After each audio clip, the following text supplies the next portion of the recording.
एक वर्जिश से ये चीज़ बेहतर करें। देखिए, एक वर्जिश से कुछ भी बेहतर नहीं होता। जब आप प्रॉपर प्रोटोकॉल के साथ एक ट्रीटमेंट लेकर चलते हैं तो मरीज़ को फ़ायदा होता है और वो बेहतर होता है।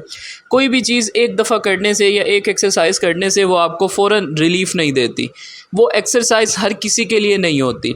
इसीलिए जब भी आप किसी कंडीशन या प्रॉब्लम में हो, प्रॉपर अपना इलाज करवाया करें, ना कि आप मुख्तलिफ़ तरह की एक एक्सरसाइजेज़ देख कर अपना वक्त ज़ाया करें। क्योंकि एक एक्सरसाइज से आपको कुछ भी फ़ायदा नहीं होता जब तक आप उसको proper under supervision of physiotherapist and अपने जो भी डॉक्टर हैं आपके, उनकी सुपरविजन में वो ट्रीटमेंट नहीं लेंगे, आपको फ़ायदा नहीं देगा। Welcome to our YouTube channel.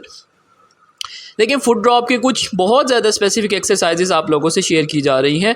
उसके अंदर आपने करना क्या है कि कुछ वज़न अपने पाँव पर डालना है। देखें, जब पाँव आपका बिल्कुल बेसूद हो तो आप उसका प्रॉपर इलाज करवाएं। इलाज करवाने में उसको करंट दिया जाएगा, उसके मसल्स में जो स्टिमुलेशंस की कमी है उसको बेहतर किया जाएगा। जब वो स्टिमुलेशंस बेहतर होंगी तब आपका पाँव चलना शुरू होगा। ये जो हमारे पास पेशेंट आए हैं, बेसिकली इनके पाँव का क्या था कि न्यूरोपैथी की वजह से इनकी नर्व्स बहुत कमज़ोर थी। टांगों की कमज़ोर होने की वजह से देखें कि ये पाँव कितना उठ रहा है। ये इनके स्टार्ट की वीडियोज़ हैं जिसके अंदर क्या है कि हम इनको कह रहे हैं कोशिश करें तो इनका राइट और लेफ़्ट में फ़र्क देखें। कुछ एक्सरसाइजेज जो आपको वीडियो में नज़र आ रही हैं वो आप किया करें अगर आप न्यूरोपैथी के या आपका फुट ड्रॉप है। ये एक एक्सरसाइज से कुछ नहीं होता, कम्बिनेशन मेथड में एक्सरसाइजेस की जाती हैं मुख्तलिफ़ तरीके से, वो आपको फ़ायदा भी देती हैं। बेसिकली इस एक्सरसाइज में जो आप देख रहे हैं इसके अंदर आपने करना क्या है कि तकिया या कुछ घर की चीज़ें, मैं कोशिश करता हूँ कि वो चीज़ें जो आपको मैसर हों घर में उनके साथ एक्सरसाइजेस पेशेंट को भी करवाई जाए और आपको भी गाइड की जाए। इसके अंदर आपने इस तरह से तकिया कोई रखना है और आपने पाँव की एड़ी ज़मीन पर रखनी है और अपना पंजा नीचे दबा कर रखना है। इसको आपने उठाना एक एक दफ़ा नहीं करना, इसको आपने दबा कर रखना है। कुछ देर इसको वक्फ़ा दें, उतनी देर में आप इसको दबा कर होल्ड करके रखें, उसके बाद आप इसको रिलैक्स करें। उससे क्या होगा कि जब मसल पे मुसलसल एक लोड जाएगा काफ़ी टाइम के लिए तो मसल के अंदर एनर्जी पैदा होगी। वो एनर्जी किस फॉर्म में होती है? वो करंट की फॉर्म में होती है। जो हमारे मसल्स के अंदर करंट होता है, ये मसल बेसूद हो जाता है आपके पाँव को आगे उठाने वाला। इसकी वजह से क्या होता है, आपको चलने फिरने में शदीद मुश्किल होती है। आप जब उठ कर बैठते हैं तो आपको ऐसा लगता है जैसे आप सिर्फ किसी हड्डी के ऊपर या फोम के ऊपर खड़े हों, क्योंकि आपकी नर्व सप्लाई यहाँ की कम हो जाती है। नर्व ने बेसिकली आपको महसूस करवाना होता है कि आप जो है इस चीज़ को महसूस कर रहे हैं। तो ये एक्सरसाइजेज जो आप देख रहे हैं ये कंप्लीट एक्सरसाइजेज हैं, ना कि सिर्फ एक एक्सरसाइज से आप कोई भी ट्रीटमेंट करें। जब इसको प्रॉपर तरीके से आप करेंगे आपके फुट में आपको बेहतरी खुद महसूस होगी। अगर आप फुट ड्रॉप के पेशेंट हैं तो ये कंप्लीट स्टार्ट से जो एक्सरसाइजेज हो रही हैं इनको आप देखें, इनको करें। बेसिकली फुट ड्रॉप मुख्तलिफ रीज़न की वजह से होता है, नर्व डैमेज की वजह से या आपकी किसी इंजरी की वजह से या मसल डैमेज से या डायबिटिक न्यूरोपैथी से भी हो सकता है। इसके अंदर सबसे पहले आपने जो है वो हल्का हल्का अपने पाँव को मूवमेंट स्टार्ट करनी है। लास्ट वीडियोस में आपने देखा कि उसमें जस्ट मूवमेंट स्टार्ट करवाई। अब जो है वो हम क्या कर रहे हैं कि उस पर लोड डाल रहे हैं। देखिए, हमारी बॉडी का एक मैकेनिज़्म है, उस मैकेनिज़्म में क्या होता है कि बॉडी के ऊपर अगर हम प्रेशर डालेंगे तो बॉडी उसके मुताबिक एडजस्ट कर लेगी। आप फॉर एग्जाम्पल जो बॉडी बिल्डिंग करते हैं लोग, वो जब जिम में जाते हैं तो पहले दिन 5 kg वेट जो है वो उठाते हैं। उस दिन उनके मसल्स 5 kg वेट के मुताबिक काम कर रहे होते हैं। फिर वो टाइम के साथ साथ वो वेट इंक्रीज़ करते जाते हैं। उसको इंक्रीज़ करने का मकसद क्या होता है कि आपके मसल्स की कैपेसिटी को बढ़ाएं। देखिए, एक पर्सन जो फर्स्ट डे 5 kg वेट के साथ अपने मसल्स का वर्कआउट कर रहा है, वो अगले दिन उसको 10 kg कर देगा या 8 kg कर देगा, तो मसल उसके मुताबिक स्ट्रेंथ डेवलप कर लेंगे।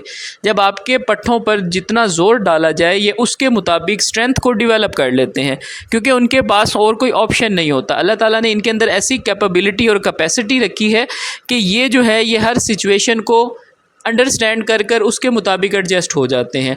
ये देखें कि स्टार्ट में इनको क्या है कि ये इनके स्टार्ट की वीडियोस हैं बड़ी, उसमें क्या है कि ये पाँव को अब उठा रहे हैं लेकिन वो क्या है कि पाँव बिल्कुल नहीं उठ रहा। राइट वाला इनका उठ रहा है, लेफ़्ट वाला इनका बिल्कुल नहीं उठ रहा। वो किस वजह से? वो न्यूरोपैथी की वजह से इनके फुट ड्रॉप हो गए थे। अब देखें, ये स्टार्ट की वीडियो है कि स्टार्ट में इनको क्या प्रॉब्लम आ रही थी कि जब मैंने इनको कहा कि आप दोनों पाँव को इकट्ठा करें तो देखें कि राइट वाले को कर रहे हैं, लेफ़्ट वाला अभी फ्लिकर कर रहा है, यानी कि वो हरकत करने की कोशिश कर रहा है। मीन के इस टाइम पर इनका ये पाँव वीक था। उसकी वीकनेस की वजह से क्या था कि ये अपने पाँव की जूती को नहीं स्टेबल कर पाते थे और अपने पाँव को अच्छी तरह से रख नहीं पाते थे ज़मीन पर, उसकी रखने नाव की वजह से इनको शदीद मुश्किलात आ रही थी। तो हमने जो है वो इनको डिफरेंट पॉइंट्स पर स्टिमुलेट किया, वो कंप्लीट वीडियोस आप लोगों से शेयर की गई हैं। अब ये देखें नेक्स्ट वीडियो में, ये ट्रीटमेंट के दरमियान की वीडियो है। इसके अंदर देखें कि फ़र्स्ट वीडियो इससे पहले वाली में आपने देखा कि इनका पाँव बिल्कुल नहीं मूव कर रहा था, तो अब देखें कि ये कैसे मूव कर रहा है। ये सब पॉसिबल होता है आपकी रिहैबिलिटेशन से। आप प्रॉपर फिजियोथेरेपी लें, उससे क्या है कि आपको ईच एंड एवरी मसल की सेगमेंट की एक्सरसाइज करवाई जाती है, ना कि आप एक वर्जिश करें और ये ठीक हो जाएगा, ऐसे कुछ नहीं होता। अब अगर आप प्रॉपर ट्रीटमेंट प्लान में एक्सरसाइजेस करेंगे तो आपके मसल्स को भी पता लगेगा और आप बेहतर होंगे। देखिए टाइम के साथ साथ क्या है कि इनके हमने स्ट्रेंथनिंग करवाई। स्टार्ट में जो आपने वीडियोज़ देखी वो स्ट्रेंथनिंग की थी। जब वो स्ट्रेंथनिंग करवाई उसके अंदर क्या था कि आहिस्ता आहिस्ता इनके अब पाँव की मूवमेंट बेहतर हो रही है और पाँव जो है वो ताकत पैदा कर रहा है। अब इनके यही मसल एंकल के हम मूवमेंट और मसल्स की स्ट्रेंथनिंग हमने स्टार्ट करवाई हुई है। उसके लिए हम डिफरेंट एक्सरसाइजेज जो कंप्लीट इनको करवाई हैं वो आप लोगों से शेयर कर रहे हैं। इस एक्सरसाइज में हमने इनको आहिस्ता आहिस्ता दीवार के सहारे के साथ खड़े होकर एड़ी ज़मीन पर और आगे से पाँव उठाने का कहा। इससे क्या है कि इनके मसल पे प्रेशर पड़ेगा, जो आपका टिबियालिस एंटीरियर मसल है जिसने पाँव को आगे की तरफ से उठाना होता है, बेसिकली उसकी हम हवा में ग्रेविटी के अगेंस्ट मूवमेंट करवा रहे हैं। देखिए अब ये जो मूवमेंट उठा रहे हैं तो ये ज़मीन के अगेंस्ट है। इसके अंदर क्या है कि ज़मीन की कशिश की वजह से वो पाँव को नीचे खींचेगी, लेकिन हमने ऊपर उठाना है। उसको करने से क्या होगा कि इनके पाँव के पट्टे में ताकत आएगी। अब देखें इनको हमने कहा कि आप दोबारा दोनों के साथ भी करें, क्योंकि जब भी एक चीज़ वीक होती है हम दूसरे के साथ उसकी मूवमेंट करवाते हैं। दूसरे के साथ मूवमेंट करवाने से क्या होता है कि मरीज़ देखता है कि इसमें कम है, इसको करने की कोशिश करूं। तो हम एक जो मतलब अच्छा गुड लिम्ब होता है या पार्ट होता है उसको दिखाकर जो वीक होता है उसकी एक्सरसाइज बराबर में करवाते हैं। वो आप राइट को भी देखेंगे लेफ़्ट को भी देखेंगे, तो इससे क्या होगा कि हम हमेशा परफेक्ट करना चाहते हैं हर चीज़। हमें कोई भी चीज़ अगर कोई टास्क दिया जाए कि हमें कहा जाए कि आपने ये ABC लिखनी है या 1 2 3 लिखनी है, हम कोशिश करेंगे खूबसूरत लिखें ताकि हमें अप्रिशिएट किया जाए। तो इस तरह जब हम पेशेंट के ऊपर दोनों लिम्ब को दिखाकर मूवमेंट करवाते हैं तो उसमें इनको क्या होता है कि ये कोशिश करते हैं कि ज़्यादा से ज़्यादा एफ़र्ट करें। वही ज़्यादा से ज़्यादा एफ़र्ट आपका कॉन्फिडेंस बिल्ड कर करवाई जाती है। ये एक्सरसाइज जो आप देख रहे हैं इसके अंदर आपने पंजों के ऊपर जो है वो खड़े होकर पीछे से एड़ियाँ उठानी हैं। ये कंप्लीट एक्सरसाइजेज जो हैं ये फुट ड्रॉप के लिए बहुत ज़्यादा इफ़ेक्टिव हैं। ये एडवांस ट्रेनिंग्स में आती हैं। इसमें यह है कि आप जो है इनको अगर घर पर करें तो आपको इसका डिफरेंस बहुत अच्छा फ़ील होगा। इस एक्सरसाइज में हमने इनको कहा कि आप टांग को ऊपर उठाएं, अब अपना पाँव ऊपर उठाएं, ताकि थोड़ा सा जब इनका पाँव बेहतरी की तरफ गया तो हमने उसके ऊपर मज़ीद एफ़र्ट डाल दी कि हमने उसके ऊपर वज़न मज़ीद डालना शुरू कर दिया। अब ये मूवमेंट जो कर रहे हैं ये बड़ी डिफ़िकल्ट मूवमेंट होती है एक फुट ड्रॉप पेशेंट के लिए।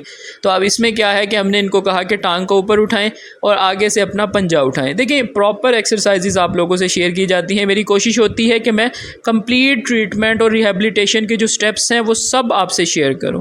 सो आप ये बताइएगा कि वीडियो कहाँ से देख रहे हैं। Thank you so much for watching.